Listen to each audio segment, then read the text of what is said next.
All right, Daniel. Okay. What? You ready? Yeah, I'm ready. Okay. All right. Hey, so today's episode is about spaceships, but more like fake lips. Am I right? You're very right. All right, so let's go on and. No, I can already tell that. I need to try that again. Hold on. Okay. All right. More like cake dips. That was a good one, Philip. No, still no. Okay. All right. Probably. More like sage whiz. I mean, I don't get it, but I'm sure there's a good thing behind it. Dang it. More like sock sips. More like lake flips. Yep. No. Perfect. No. More like chase hips. Philip, we have a long list to do, and we only have like an hour. More like big jips. More like butt kicks. You good with that one? I like that one. Okay. All right. Let's go.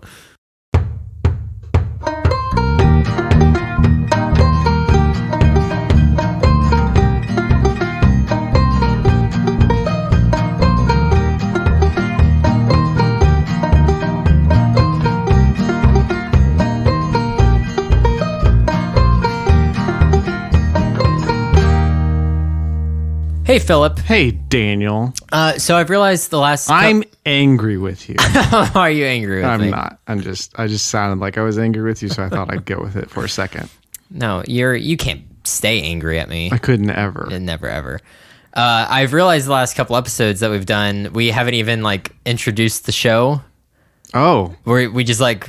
We're into it. We like say our names and then we're like, all right, number 10. And we don't even explain what's going on. Oh yeah, we have like a whole thing that we do. Yeah, and we had gone so long without recording that we forgot that part of the show. Yeah, this is classic countdown conversations. Where we count down the best and the worst that media has to offer. When we feel like it. Man, see, it's just like... It's like bread and butter. Yeah. That's what you and I are. It's like breathing air.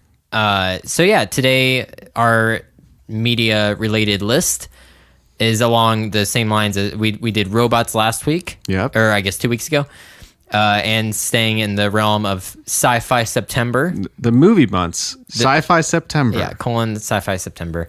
We're doing the best spaceships in movies. That's right. Not TV, although there may be a couple crossovers, just like the robot list. But hey, it's still a movie ship nonetheless. So... Yeah. Before we get started, anything new? No, I just really think that this list is gonna be some serious ship. Very good joke. And we didn't even have to bleep that one out because you didn't actually cuss. I didn't cuss that time.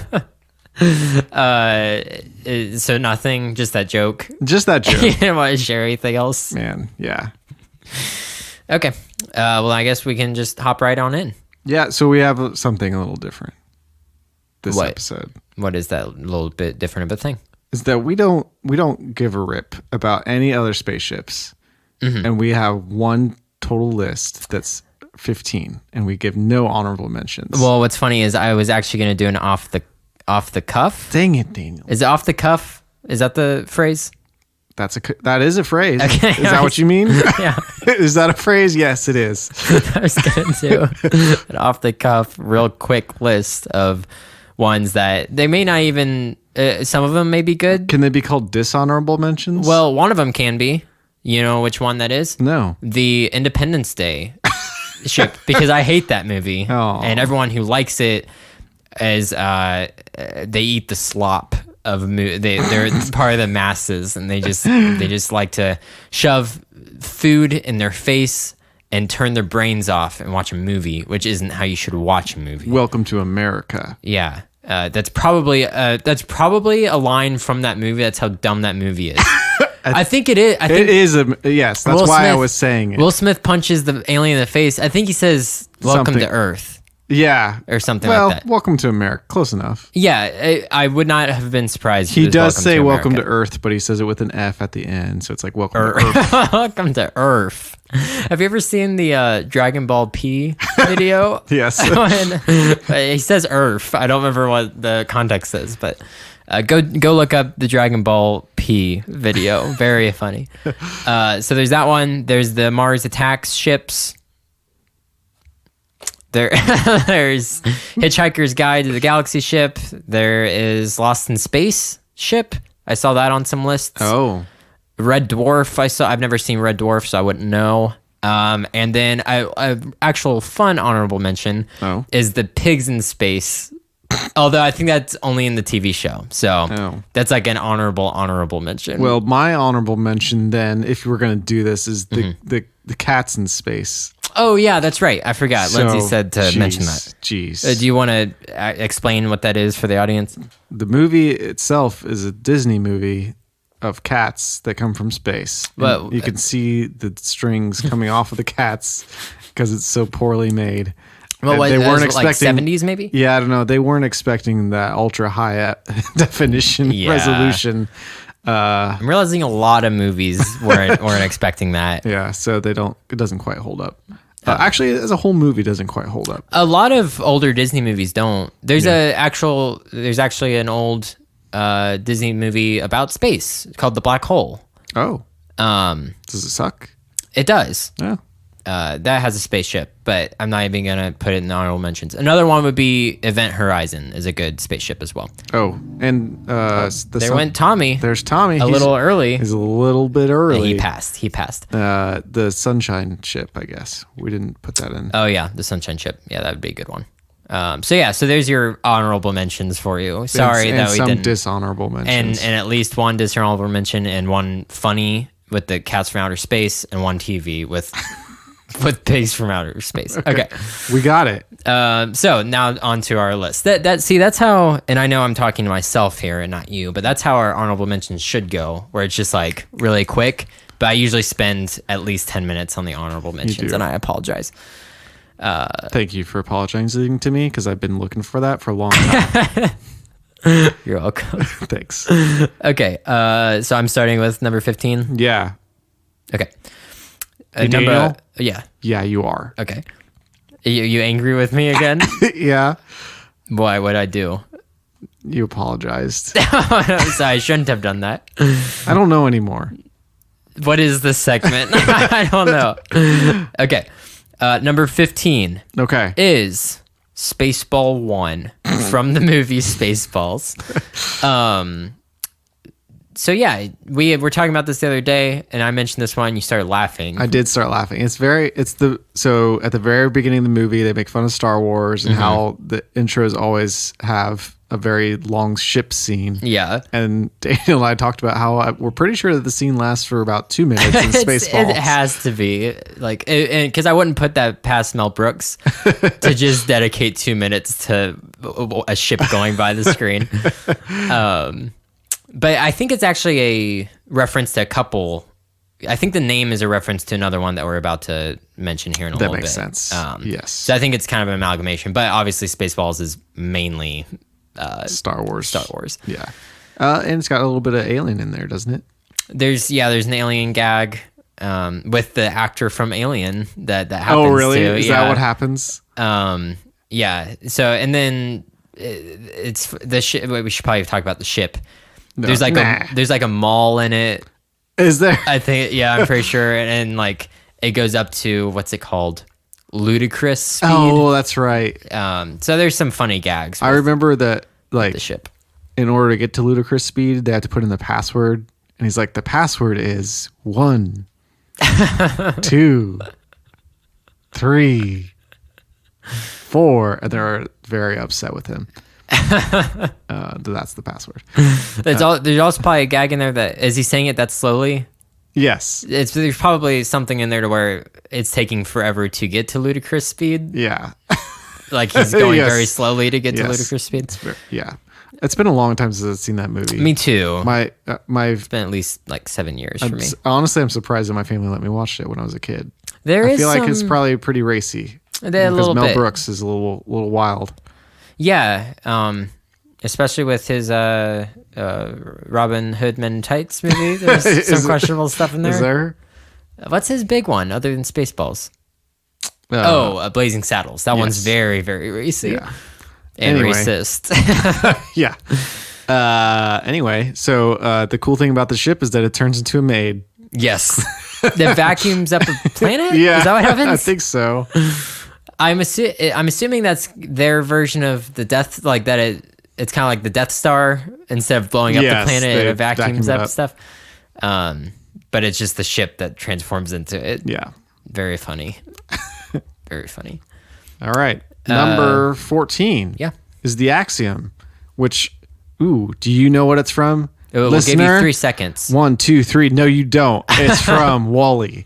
Axiom is the company that basically feeds America. It makes them fat. It's basically the Wall-E version of Independence Day viewers.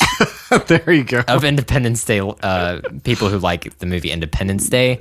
When I think of you, I think of the people from Wall-E. I'm pretty sure that Corey likes Independence Day, and you're just ragging on one of really our patrons. I really hope he listens to this episode. I'm actually going to tell him to. I'm going to say, hey, your name gets dropped in our new episode. Go listen to it.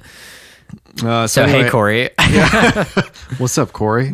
Yeah, we take your money. We don't care. The Axiom, not that cool of a looking ship, but hey, it's all right.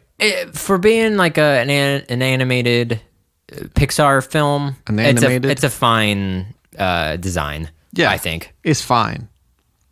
I like it, and I think we didn't even mention this while we were ranking them. I think we just kind of ranked them this way, but I would say the spaceship in that movie is way more in service of the plot than the spaceship of Spaceballs. There you go. Yeah. Because like the steering wheel's the villain, like the ship's basically the bad guy, right? Yeah, in a sense, yeah. You know what I do like? I would totally hang out in that ship. Like it's got that nice like beach area. Oh yeah, there's like that giant, almost. It kind of has a mall in it as well. Yeah, just like the Spaceballs ship. But there's like that huge room, right? That everyone's kind of in, right? And it has like different sections to it. And at one point the ship turns sideways and they all run into each other because they're so fat. Well, and there's the blooming romance. Yeah, in the movie, and they're the ones to start walking, right? They're like, "Come on, fatties, let's walk." Right? Yeah, basically, and they learn to use their legs again. Yeah. Now we're just talking about the plot of Wall-E. I have not seen Wall-E in a long time either. I feel like did we just talk about Wall-E in the last episode? We did. He was in our robot. He was towards the top. Yeah. He was like 3, maybe. Spoilers for robots. Deserved to be. We know that nobody listens to these episodes out of order. That's true. Yeah, everyone who starts our show has to go back to the intro podcast and listen all the way through. Okay. Is anything more on the Axiom? No. Okay. Number 13. Yeah. And I honestly don't know if I'm going to pronounce this correctly, but it's the Sulaco? The sucralose. The sucralose from the movie Aliens. There's another ship I think it's 2 different ships from Alien to Aliens, but this one just has a cooler design, so that's why it made its way in here. It looks like it's meant for like battle, but not typical space battle. It looks like it's meant for... It's going to ram into something? Yeah. It has like almost big shards on the front of it. Yeah. And it has like this part so that if you were to make it really small, it looks like a gun. So it's like got like a little handle on the bottom of it. Yeah. Which I'm sure is like the cockpit or something. I'm sorry. You just bumped that mic. I just hit the mic. I think that's become a unsaid running joke in our show is that I hit the mic a lot.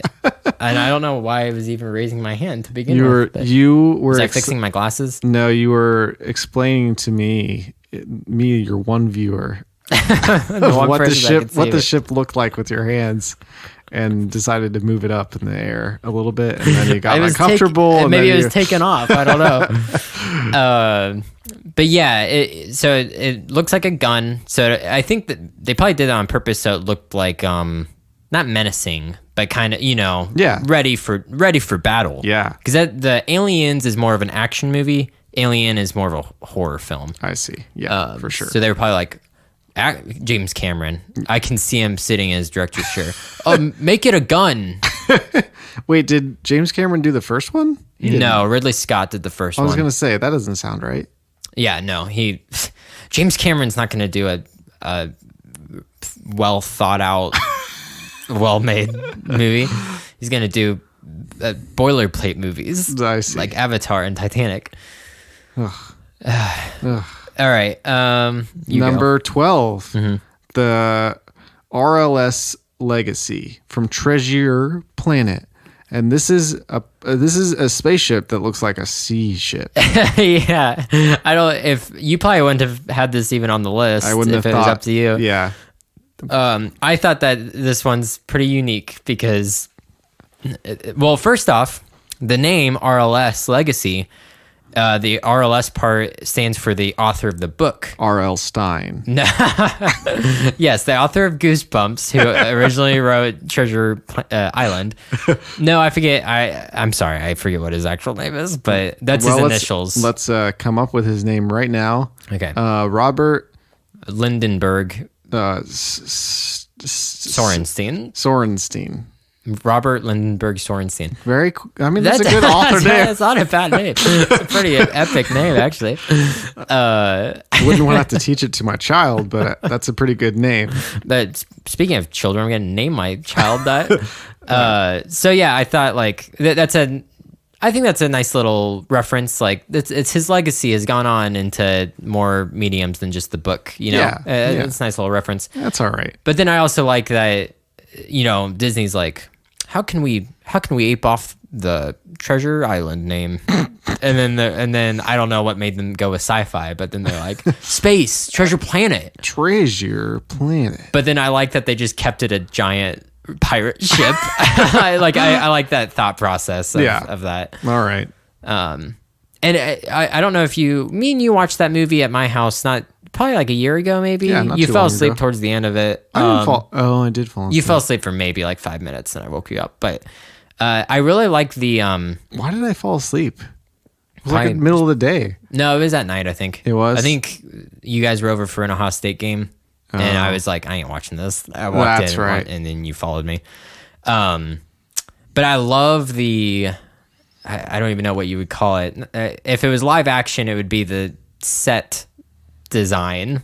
I see. Because I love like the feel of this movie. It's out in space. Yeah, it's like out in space, but everyone's wearing like almost Victorian era clothing. I see. It's just like a very like weird juxtaposition. Yeah. And that really works and I like it. What if they animated the whole movie and it was just normal, like it was just going to be Treasure Island? And then they're like, oh wait, we should do a little more something to this, you know? And they just changed all the backgrounds to space. I mean, I wouldn't be surprised. Disney has the money to do it. But yeah, so I really like the design of this ship. I actually wanted it to be in the top 10, but it's okay. Of all time, number, what is it? 12? That was number 12. That I'm fine with that ranking. All right. It's number 11, Daniel. I guess I do. I'm sorry. I always talk a lot during your thing, so I think that I'm the one that you said it. You just get confused. Yep. Number 11 is Discovery 1 from 2001: A Space Odyssey. And that's what Spaceballs is making fun of. I would assume so because it's called Spaceball 1. Yeah. I would assume that Mel Brooks was probably a fan of the sci-fi movies and he wanted to pay. Is it homage or homage? Homage. I think it's homage. Because I've heard people say homage and homage. I think it depends on how bougie you want to be. What does bougie mean? Bougie, like you like ritzy and classy. Okay. I also would probably say it depends on where you're from. Yeah, like France or America. Or just like different places in America. Because I've definitely heard people here. I've heard people here say it both ways, but then I hear people like on YouTube and stuff say it all the ways. All the different ways? I have no idea. But it kind of sucks because I would like to use that word. I don't know how to do it. I don't know which one's right. Hey, let's do it a whole new way. Let's just make our own way. So maybe it's homage. Homage. Let's just start saying that. All right. Me and you, and only me and you, and our listeners. Well, no. If they start doing it, I'm mad at them. Okay. If they start doing it, we stop. Yeah. The show. Yeah. Until they cannot pay homage to us by saying homage. I like it. Okay. So Discovery 1. Yep. It looks like a big old ball and chain. Yeah, that's what you keep saying that. I'm going to keep saying it till I die. I think it looks like a giant rubber chicken with a very long neck. Okay. It looks like a big ball with a bunch of little balls in between and then a stick. Yeah. So that sounds like, to me, looks a like ball and chain. It looks like a scepter almost. Scepter. Like if you were to take it and place it like that. Upwards. Do you like this motion? Yeah, that doesn't help anybody in the old audio world. I just did the motion like 5 times. But yeah, we felt like it's 2001. Like it's got to be on here. It's got to be in here. It's very classic, and 2001's probably held up. I'd say when you're thinking of best sci-fi movies, it's either this or Empire. Yeah. And Empire is more sci-fi fantasy. It's more like with sci-fi paint on it. It's more fantasy with science fiction paint. I like tried my darndest to get me and Lindsay to watch this movie because I've never seen it, and then we just didn't. Lindsay was like, eh. It is very slow moving. Yeah, I'm not going to say boring. Slow. There's a difference between, and people don't understand this. If there's a slow movie and my friends are like, it was boring. Shut up. No. Shut up, friends. It was just slow moving. Yeah. There are boring movies, but slow songs aren't boring, are they? Huh? Yeah. Actually, I kind of feel like slow songs are boring. But I guess that's me having a double standard for different arts. So I won't say that slow music is boring. I'll say that's slow. Jeez. Okay. Number 10. Number 10 is You go. The Day the Earth Stood Still, which is a movie, but it is a ship. Yeah. Inside it doesn't have a name. That we know of. That good old classic saucer. Yeah, I feel like there a few of the ones I mentioned in the honorable mentions also kind of does the like saucer thing. Yeah. But I feel like this, when you think of cinema saucers, this is like the one that you kind of think about. But there's not much to say about it. We just kind of want to put it here because it's very classic looking. It's a big old metal space ship. And there's like no definition between the rounded part and the saucer part. It's just like all one thing.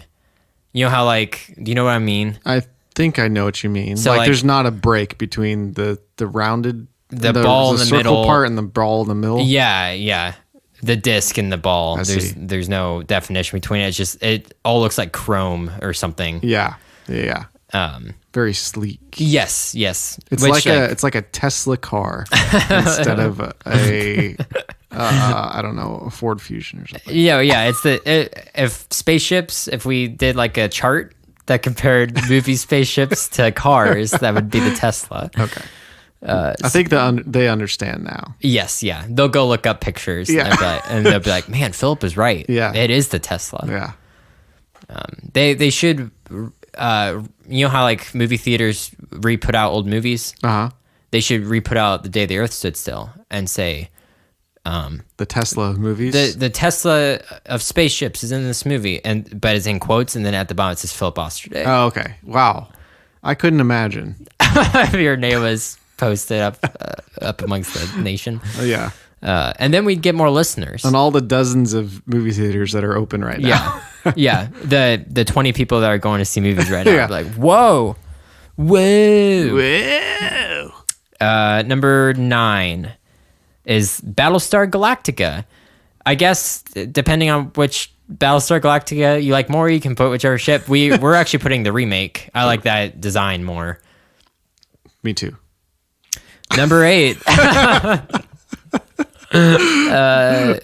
Go ahead. Are you sure? Yeah, I'm sure. The Endurance, and this is from Interstellar, correct? Yes. Remember last episode when it took you like 25 seconds to remember the name of Interstellar? No. We were talking about the robot from it. That never happened. You said you thought it was Interception. I did. Did I say interception? I don't think I did. I think that's a lie. I guarantee you. Roll the clip. But that's I'm not going to roll that clip. I'm not rolling that clip. That's not going to happen. So Interstellar. It looks like the current space station that's in our solar system right now. In the real world. In the real world, but it has like a spaceship in the middle of it too that kind of like blasts off. Yeah, it's very, very interesting. International Space Station, I should say. Yes, yeah. I feel like this was probably also a homage. No. Homage? What did we say? Homage. Oh, homage. Homage. This is probably It's like saying OMG. Homage. Okay. Homage. Homage. There's probably an homage to 2001 as well, I would think. This whole movie kind of is. Yeah. It's very slow moving. There's just lots of like shots of just the ship going through space. And I feel like he probably took inspiration from 2001. Not necessarily like in the design, but probably like the practicality and stuff like that was probably very heavily influenced. But we actually like this design more. I like it because it's more realistic. The other one, I don't think we quite explained how long it is. Oh yeah, it's very, very long. It kind of like I think the Sunshine ship is like that as well. Yeah, very long. But yeah, so how would that thing get out into space? Preposterous. Idiots. Can't believe it. Christopher Nolan's a hack. And whoever did Sunshine is a hack. Oh wait, no. Christopher Nolan didn't do it. Sorry. Stanley Kubrick's a hack. He's the one that did 2001. Oh, I was trying to figure out what happened there. Sorry, yeah, I was thinking of Interstellar because we've been talking about them both. Oh my gosh. Oh my goodness. You came because I forgot my thing. Hey. hey, Tommy. What's up? Hey. Yeah, I just honestly, I couldn't wait. You guys heard me earlier. I knew that you probably heard me. We thought you drove past. No. I actually just drove up and then stopped.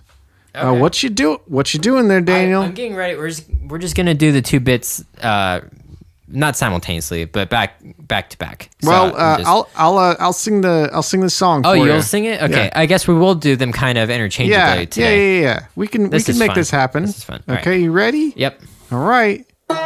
Daniel Star Corner.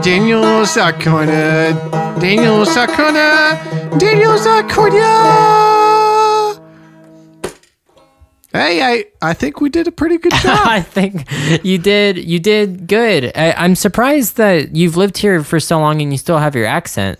Hey, you kept it while singing, so that was pretty good of you. I can't stop, won't stop. Oh, good. Gotta live true to your roots. No, yeah, your accent's my favorite thing in the world. Please never get rid of it. It is funny because I moved when I was 1. I'm surprised I still have this accent. You've been living your whole life, huh? Yeah, I mean, basically. Well, would you like to hear my thought corner since we're kind of doing this? I'd love to. Well, let me ask you a question. Oh? And I'll ask you a question too, Philip. Okay. You guys can both weigh in on here. I don't know if I want to be a part of this. Okay, so would you rather go deep space exploring or deep sea exploring? Oh, most definitely deep space for me. For Philip, you would go deep space. Yeah, you can. I mean, you're looking right at me, and I'm talking. Of course. Oh no, I was reiterating to the audience who I was talking to. I because they can't see. We do sort of have similar voices. You have a little bit of a similar speech pattern, so I just wanted to clear the air. I don't know how that happens. What about you, Tommy? Which one would you rather do? I'd rather not either. Yeah. So you don't want to go exploring. I'm more of kind of exploring my motorcycle. So you like to explore the land. The land is for my legs. My legs don't like the sea, and they most certainly don't like the space. So right. I'm gonna stay on the lands, and but I will ride. You'll ride. I'll ride high and long. Yeah. I guess not high. I don't know what that means. High and long, up and down, short and sweet. All around. Yeah, all the ways. I don't, on this side of heaven, I don't ever want to go deep space exploring. Space is like the scariest thing to me. Really? Yes. Space is terrifying. Like, people are always like, well, don't you want to go, wouldn't you want to see the Earth from space at least once in your lifetime? Nope. Like, unless if I somehow knew 100% guarantee that nothing bad would go, like nothing bad would happen, I will not go into space. I think I'd just rather die in space than I would in the sea.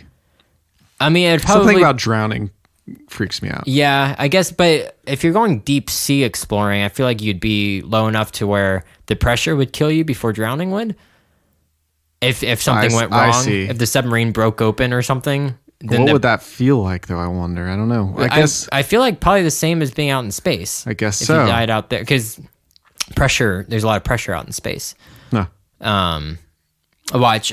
Some scientist listens to us. He's like, "That's not what happens out in space." I don't know. I tried to speak some scientific facts into here, but maybe they're wrong. My dad's a spaceman. Is he really, Tommy? Yeah. Is that why you don't want to go up there? Well, he tried to get me to go up with him one day. Yeah. And I just said no. He said it's not that high, and I said, well, it's too bad, Dad.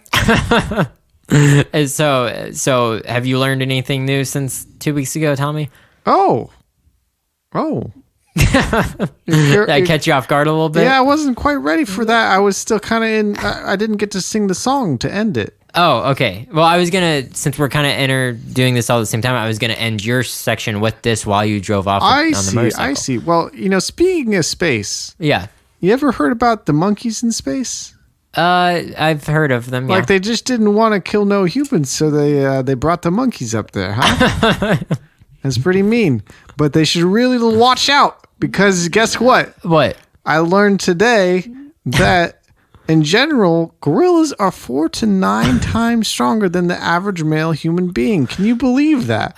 Yeah. So according to the Guinness World Books of Records, a sliverback gorilla can lift up to 1,800 lbs.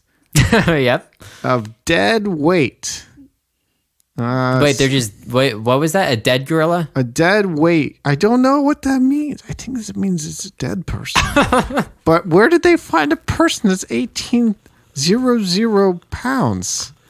LBs. I don't know. Sometimes videos pop up on my YouTube recommendations, and it says things like "my 800-pound life." Ew. And it's people that are over 800 pounds. That's not even half. I was about to say it's not half, so I don't know. And it's okay. Well, by comparison, a well-trained human beings can lift up a maximum, this website says. Yeah. 900 lbs. That's still quite a bit. So that's half. Unless if you're under a lot of, I'm going to think of the word and we're not going to cut anything out, adrenaline. Oh. There's been some crazy feats that have happened when people are under a lot of adrenaline. Well, could you imagine if a gorilla was in space and had a lot of adrenaline? They just ripped the whole spaceship apart. Probably. It probably would not, because if you didn't know this, which you probably do because of your dad's profession, but just the littlest of slip-ups up in space can be catastrophic. Huh. So cats in there too, huh? They've sent cats up with the monkeys and the gorillas. So if a gorilla were to go crazy, I bet a lot of cats would die. Ah. Hey, I guess you don't want to go ape, huh? Hey. Good job. Thanks. All right. You want to do the outro and then leave? Yeah. Okay. Daniel Sarcona and Tommy Sarcona, they're together forever. Yeah.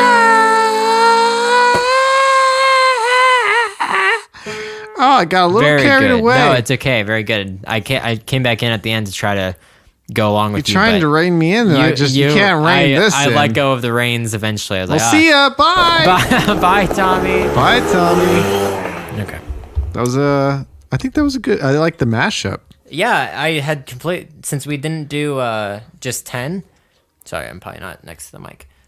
Since we didn't do just 10, I forgot. You didn't know where we were. I wasn't thinking on where to do it at. So I'm glad that Tommy knew. Yeah, Tommy knew exactly when to come in, right at the halfway mark.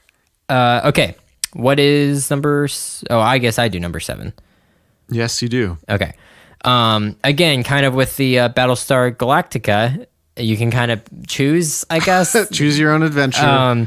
But it's the Milano or the Benatar. Me, personally, I like the Milano cookie the most. You like them? I like the singer, something Benatar. Pat Benatar. Pat Benatar. Which is actually that's what it's named after. Is it? And then Milano... Oh, I guess we should probably explain what this is from. These are from the Guardians/Avengers movies. These are these ships. Because it's like the singer. Yeah, and then Milano is an actress. Alyssa Daniel, Milano. I get it. I get it now. Well, but you were like trying to explain it, but I get it. But the thing now. you don't understand is that those are both from the. I get it. Those are both from the 80s, and it's because Peter Quill left Earth in the 80s. I didn't get it. So that's why he named them. He probably named him Milano because he had a crush on Alyssa Milano, and then I don't know why. I don't even think they mentioned the Benatar name. I think James Gunn has come out and said that's the name of it. I really like the design of this ship. It's really slick looking. And kind of spiky. It's spiky and it has like a very alien vibe to it. And when Disney World opens up the Guardians of the Galaxy from Iceland, the Guardians of the Galaxy ride, the roller coaster. Yeah, it's gonna have the ship in there. Metzger. Ugh. Who's here? Who would be here in the middle of the night? We record at 3 a.m. in the morning, and my dog's barking. And my dogs are barking. I was gonna make that joke. You beat me to it. I did. So yeah, the Guardians of the Galaxy ship. It's like blue and yellowish. Yeah, it's like an orange, and I think this is the newest. Or no, there's one more that's newer on the list, but this is a newer entry into the cinematic spaceships. Yeah. So yeah, a lot of lists didn't have this, probably because it predated this movie. But you gotta update your stuff. That's right. We're the newest. We're the newest out there, and we're coming after you, list makers. Hey, if you think about it, this is literally the newest. So you guys should consider yourself, I don't know, proud. Maybe I don't know. The listeners are like, yeah, we're good folks for knowing the newest and the bestest of the things. They're lucky to be listening to the best. Lucky, podcast that's ever. what I was looking for. Thanks. You're welcome. You hear that, listeners? You're lucky to be having this show. Lucky. All right, what's number 6? People are going to be like, what? This isn't... I guess we could... no, you know what? I'm sticking to it. It's number 6.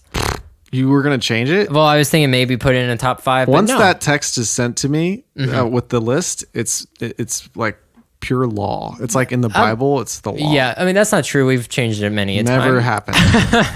Number 6 is the Star Destroyer from a little known movie called Star Horrors. Star Horrors? I don't Not know. horrors. Can we keep that in there?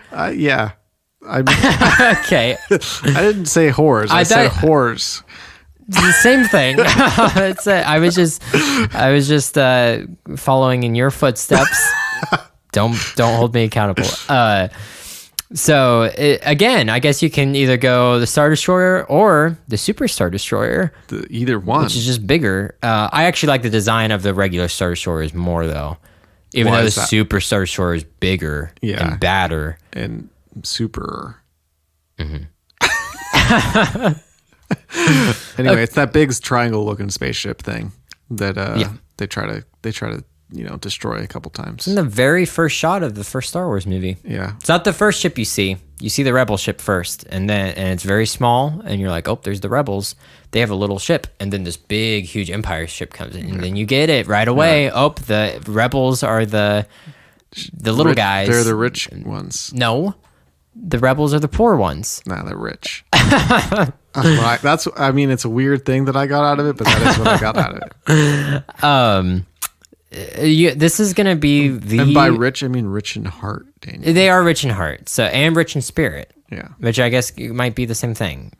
Depends on how you define it. Yeah, exactly. This is gonna be the weirdest thing, the weirdest like connection in my brain. Okay. This is Daniel's other thought corner. Is that if you look at the original Star Wars trilogy, so you get the Death Star in the first one. Yep. And then it gets blowed up. Spoilers for a movie that came out in 1977 that probably everyone has seen. It gets blowed up. Second movie, the villains work from the Super Star Destroyer. That's kind of their base, while the third one's getting rebuilt. Mm-hmm. Or I'm sorry, while the second Star Destroyer is getting, I can't speak. While the second Death Star is getting rebuilt, maybe we should consider not recording at 3 a.m. Probably. My brain is just dead at this point. While the second Death Star is being built, they're like on a bigger spaceship, and then they're on the second Death Star in the third movie.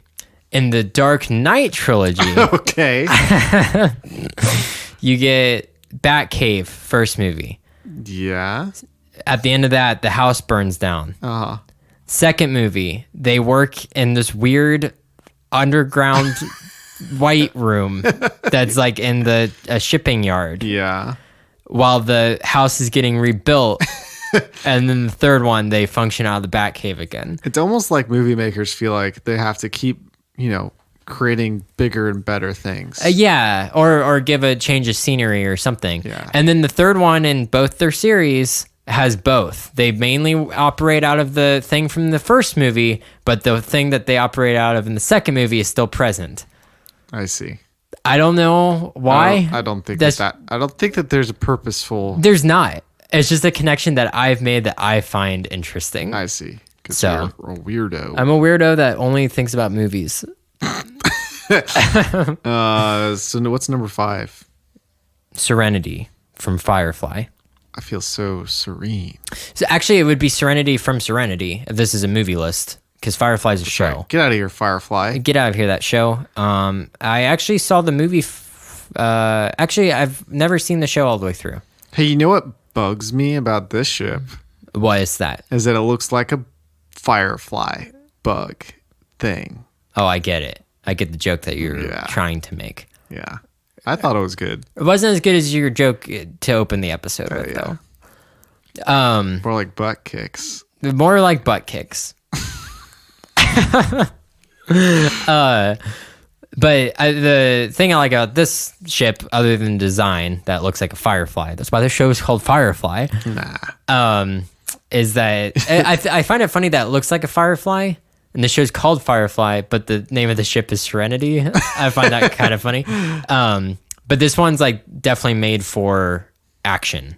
It's smaller. It can maneuver really well, kind of like in and out of things. Hey, you know what we totally forgot about? What? Is what makes a ship. What our criteria was. Oh, that's right. So should we just throw that in there right now? Yeah, right now we're putting it in. Okay. You got to walk around in it. End of. Yeah, it can't just be a cockpit. So like we're not doing like the TIE fighters or the X-Wings or anything like that. And then we're not putting the Death Star on here because that's more of a space station than it is a spaceship. So there's some wiggle room, but what we say goes. That's right. So because some of these are huge. Yeah. They might be more so considered a space station. I don't know. The Star Destroyer, maybe. I'd say it's right in between. Because it's built for combat. Yeah.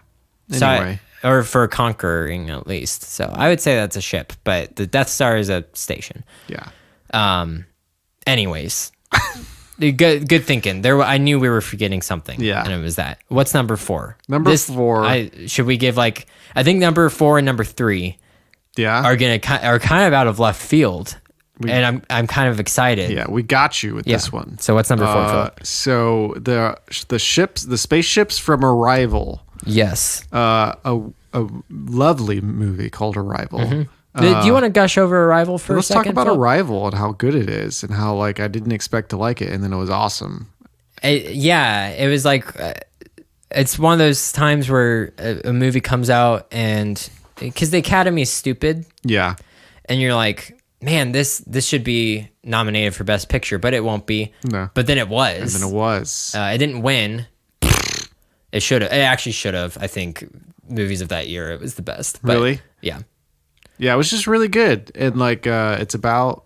I mean, I don't even want to ruin it. That's the problem. Mm-hmm. I came into it not really knowing what to expect, but let's just say it's about language. Yeah, that's what I was gonna say. It was like it's about the importance of communication. Yeah, which you wouldn't think is going to be a sci-fi kind of movie, and it is, and it works beautifully. Well, it's. I think it's because the dumb people who like Independence Day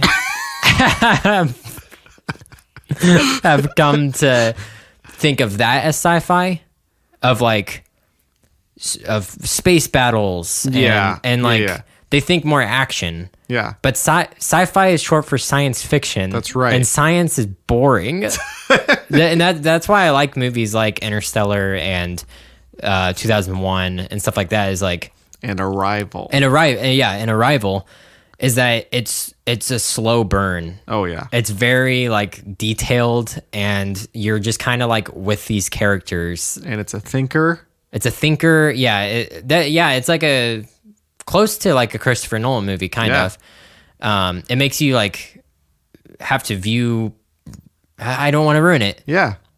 You got to view things in a different way after you watch it, and you feel like a big piece of ship afterwards. Yes, a big piece of spaceship.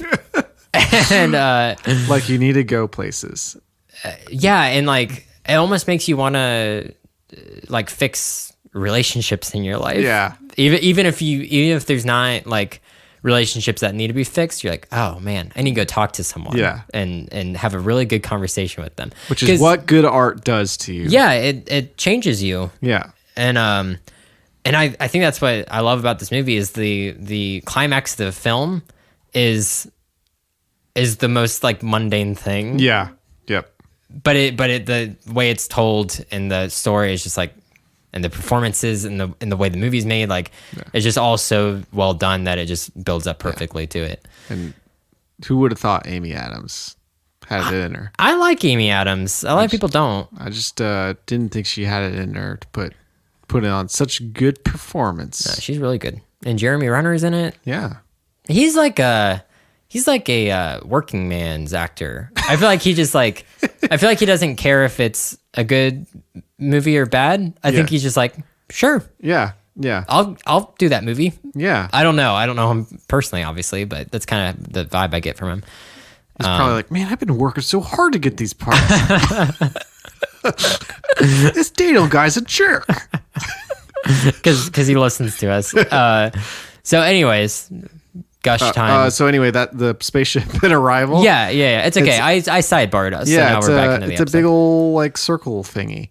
And it looks beautiful. I don't know how else to explain it. It looks really pretty. They make it look nice in all the shots. It's not like it like almost fits inside of the world. Yes. Which is very strange. And it just kind of slightly floats over the earth, and they have to. I don't want to ruin it. There's some cool stuff that happens. with it. Yeah. I think Red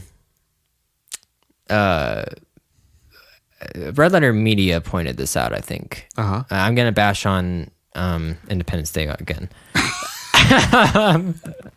In that movie, every time the spaceships land, it's like we're gonna blow up the White House. We're gonna blow up all these landmarks of people that people know. And in Arrival, it just like lands out in Kansas, right, like, in a field, and it's just like, aliens probably, unless if they've been like surveying us and they know exactly what's going on. Then they're just gonna land wherever. Yeah, So I really like that touch that it's just like we have to fly 40 miles out to get to this thing.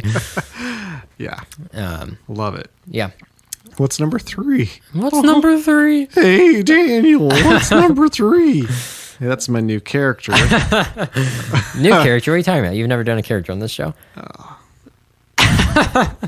You just mean new character in general in life? I mean, Phillip himself is a character. You know what I mean? Yeah. We're all a character. Okay, makes sense. Number 3, and this is another kind of curveball, and I don't think it has a name, but it's the ship from Close Encounters of the Third Kind. Yeah. We were looking up. I had put this in a list just so that usually how we do these lists is I like think of a bunch, I send them over to Phillip, and then we rank them together. Yeah. And today Phillip was looking at pictures, so I knew what they all looked like, and he loved this one. What'd you like about this one? It's just enormous. Yeah. I love how big it is, and it's kind of, I guess it's sort of a saucer type of shape. Yeah, I was gonna say that as well.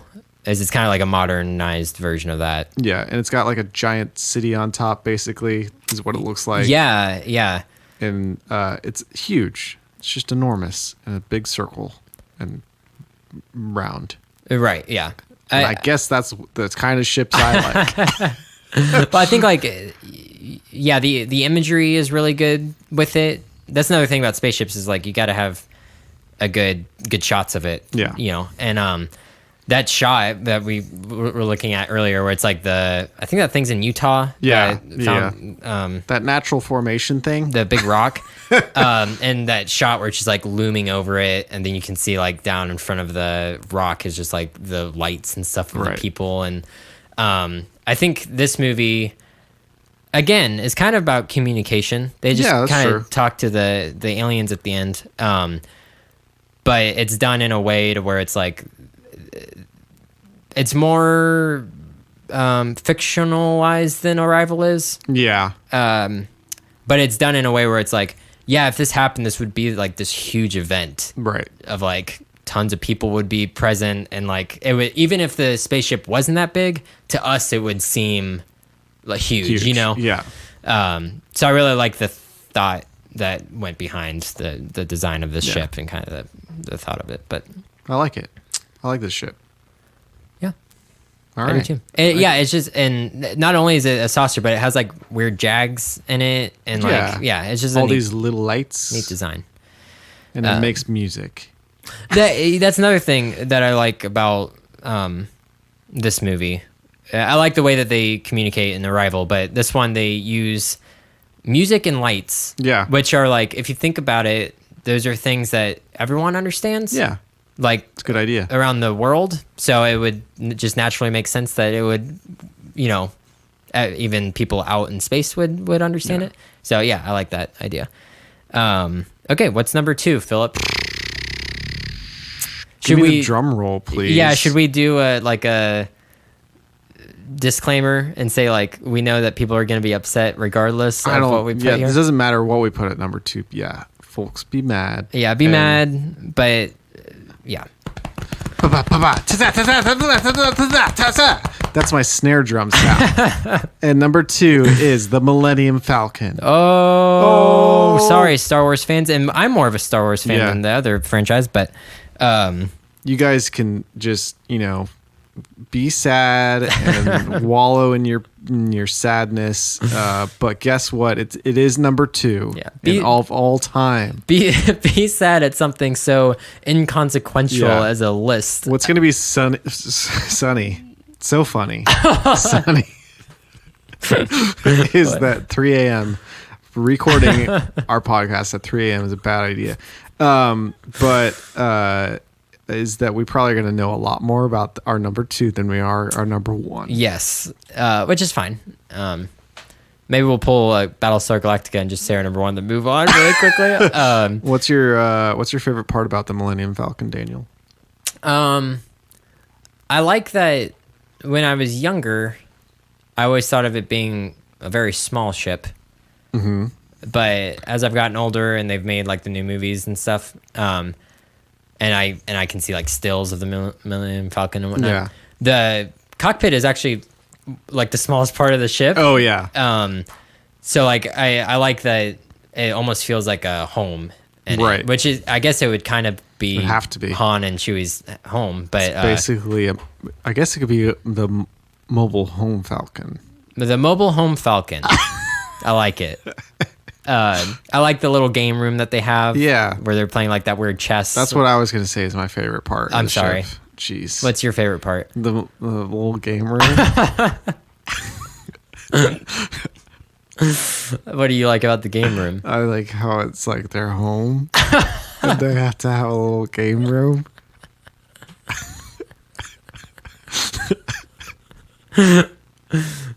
Yeah, me too. I really like that stuff too about it.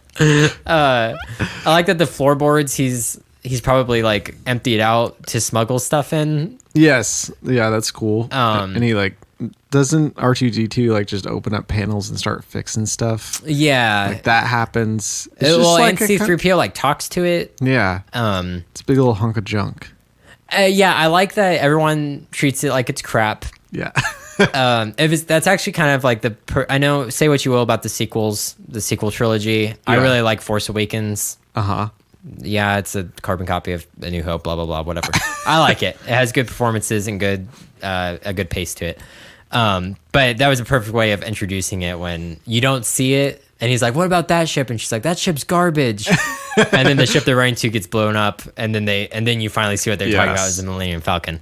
So yeah, I kind of, going along with those lines, I love that the Millennium Falcon is kind of like, there's like an echo in here. It's the our wonderful little instrument for Daniel's Thought Corner. Oh, is that what it is? Uh-huh. Interesting. The snare drum of the banjo. Interesting. I'll try not to talk loud. Yeah. Shut up. That's what the banjo's saying. I like that the Millennium Falcon has become like within the universe, kind of like this folk tale. Yes. It's like it's ran the Kessel Run in less than 12 parsecs, like stuff like that, and obviously it kind of gets forgotten about towards the sequel movies, but everyone kind of underestimates it, and then it turns out to save everyone in the end. So I like the idea of the Millennium Falcon a lot. I agree. It's almost like a little home. Yeah, that's another thing I really like about the Millennium Falcon.